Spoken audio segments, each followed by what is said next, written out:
Assalamualaikum warahmatullahi wabarakatuh. Bagaimana kabarnya anak-anak semuanya? Kelas 4A2. Alhamdulillah pada hari ini kita sama-sama sebelum pembelajaran kita mulai, Bapak akan menanyakan kepada anak, bagaimana kabarnya anak-anak semuanya? Kabarnya baik? Baik semuanya ya, Alhamdulillah.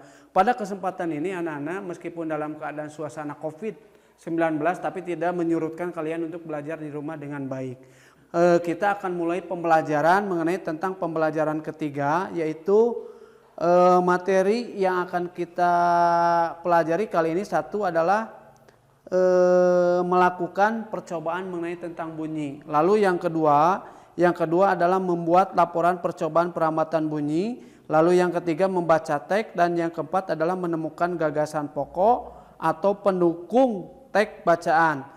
Tadi sini Bapak akan mencoba mengenai mensyukuri karunia Tuhan. Kita sebagai hamba Allah harus mensyukuri nikmat Tuhan. Bagaimana Allah Subhanahu wa taala telah menciptakan seluruh alam semesta ini, itu diciptakan oleh Allah Subhanahu wa taala. Ya, kun fayakun, jadi maka jadilah. Tadi sini kita ambil contoh bagaimana mensyukuri karunia Allah Subhanahu wa taala. Dengan cara bagaimana? Yaitu di dalam Al-Qur'an dijelaskan anak-anak ya. Di dalam surat Ibrahim ayat 7 Allah telah berfirman, a'udzubillahi minasyaitonirrajim, bismillahirrahmanirrahim, la in syakartum la azidanakum wa la in kafartum inna adzabi lasadid. Barang siapa yang mensyukuri nikmat Allah, maka Allah akan menambahnya. Barang siapa yang tidak mensyukuri nikmat Allah, maka Allah akan memberikan siksa yang amat pedih.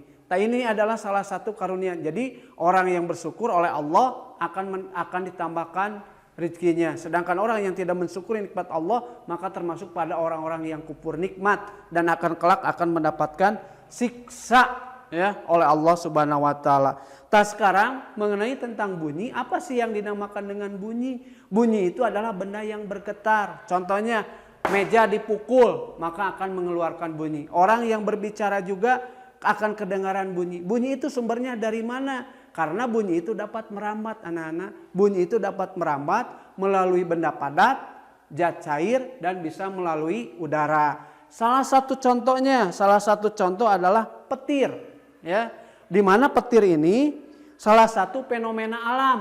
Ya, salah satu fenomena alam yang terjadi ketika hujan turun, maka akan mengeluarkan petir. Petir yang selalu kita dengar. Dari mana sumber bunyinya itu? Yaitu adalah karena adanya fenomena alam yang sangat jelas anak-anak mengenai tentang petir ini. Di mana petir ini anak-anak, kalau kalian ketahui, petir ini akan mengeluarkan bunyi yang sangat keras sekali. Orang yang kena petir itu wajahnya itu akan hancur menjadi kehitam-hitaman seperti arang.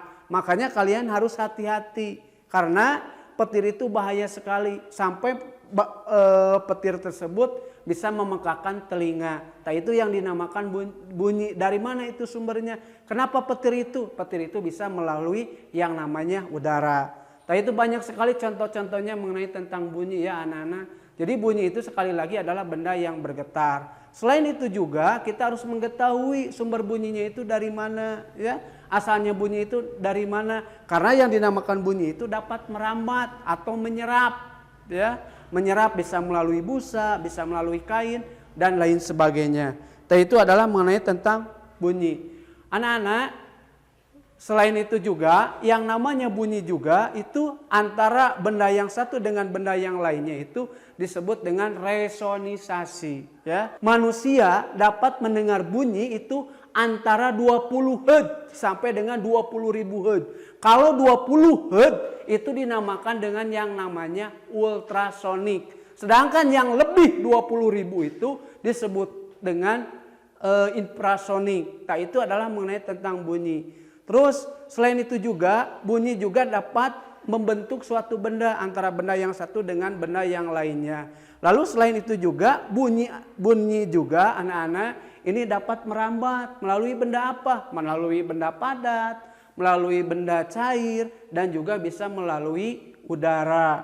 Ya, kalian juga bisa mengambil salah satu contoh atau bisa mempraktekkan di rumah mengenai tentang bunyi. Ya, kalian nanti di rumah tugas oleh Bapak dikasihkan tugas, kalian harus bisa mana benda-benda yang mengeluarkan bunyi. Mana benda-benda yang bisa dipetik dan mana benda-benda yang bisa digesek. Nah, nanti oleh kalian silakan diklasifikasikan mana benda yang bisa mengeluarkan bunyi, mana benda yang bisa dipukul, mana benda yang bisa digesek, dan mana benda yang bisa dipetik. Oleh kalian itu harus dikerjakan, diklasifikasikan. Itu tugasnya nanti kalian kumpulkan untuk pertemuan yang akan datang. Nah, itulah mengenai sekilas mengenai tentang bunyi. Mudah-mudahan yang Bapak terangkan ini, mudah-mudahan kalian bisa memahami dan bisa dimengerti. Dan mudah-mudahan anak-anak semua yang Bapak jelaskan